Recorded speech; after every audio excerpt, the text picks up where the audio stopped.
പേരാവൂർ നിയോജക മണ്ഡലം തല പട്ടയ അസംബ്ലി ചേർന്നു. കൊട്ടാരം ഉപാധി പട്ടയം നമ്പിയോട് അയ്യൻകുന്ന് മിച്ചഭൂമി പ്രതിസന്ധികൾ പരിഹരിക്കണമെന്നും ആവശ്യമുയർന്നു. പട്ടയ പ്രശ്നങ്ങളും പരാതികളും പരിഹരിക്കാൻ ചേർന്ന രണ്ടാമത് പേരാവൂർ നിയോജക മണ്ഡലം പട്ടയ അസംബ്ലിയിൽ ചെടിക്കുളം കൊട്ടാരത്ത് നൽകിയ ഉപാധി പട്ടയം പിൻവലിച്ച് പുതിയ പട്ടയം നൽകാൻ ആവശ്യം. മണത്തണ നമ്പിയോട് മിച്ചഭൂമി പ്രശ്നത്തിൽ 37 കുടുംബങ്ങളിൽ നിന്നും ആറളം വീർപ്പാട് ഡിജിറ്റൽ സർവേ പൂർത്തീകരിച്ച 40 കുടുംബങ്ങളിൽ നിന്നും നികുതി സ്വീകരിക്കാത്ത പ്രതിസന്ധി അടിയന്തരമായി പരിഹരിക്കണം.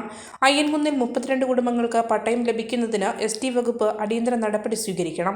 അയ്യൻകുന്നിൽ മിച്ചഭൂമി ഏറ്റെടുത്ത് പട്ടയം നൽകിയവരുടെ പരാതികൾ ജനപ്രതിനിധികളുമായി ചർച്ച നടത്തി പരിഹരിക്കണം.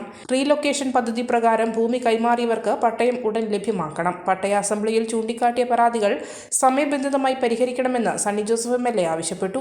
4 പതിറ്റാണ്ടിന്റെ കാത്തിരിപ്പിനൊടുവിൽ 1.5 വർഷം മുൻപാണ് പട്ടയമേളയിൽ വെച്ച് ചെടിക്കുളം കൊട്ടാരം നിവാസികൾക്ക് പട്ടയം ലഭിച്ചത്.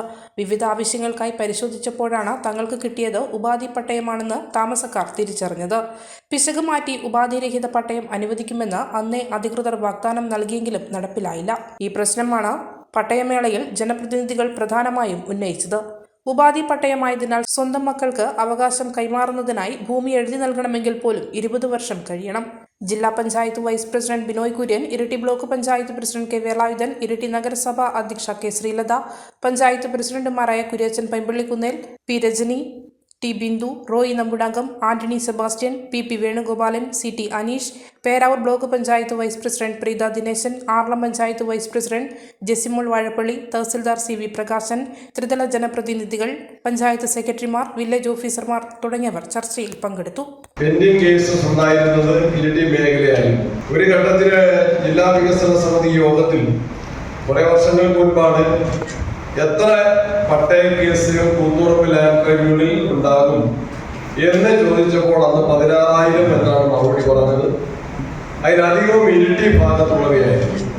അതിനെ തുടർന്നാണ് ഇരിട്ടിയിൽ ലാൻഡ് ട്രിബ്യൂണൽ തന്നെ വന്നത്.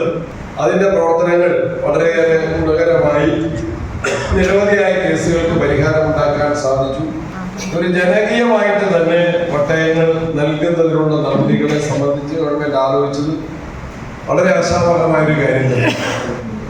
എന്നാലിപ്പോൾ വളരെ വേഗത്തിൽ തീരുമാനമായിക്കൊണ്ടിരിക്കുകയാണ്.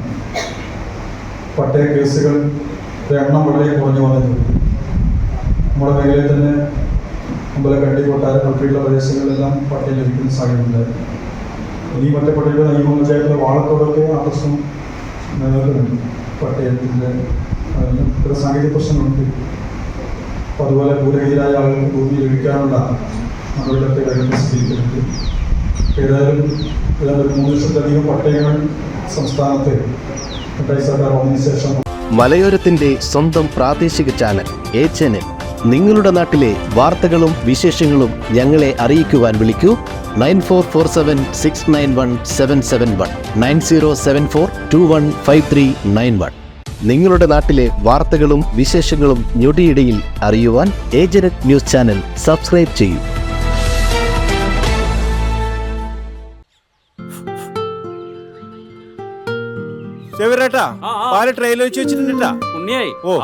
മുഴുവൻ എടുത്തു വെച്ചില്ലേ?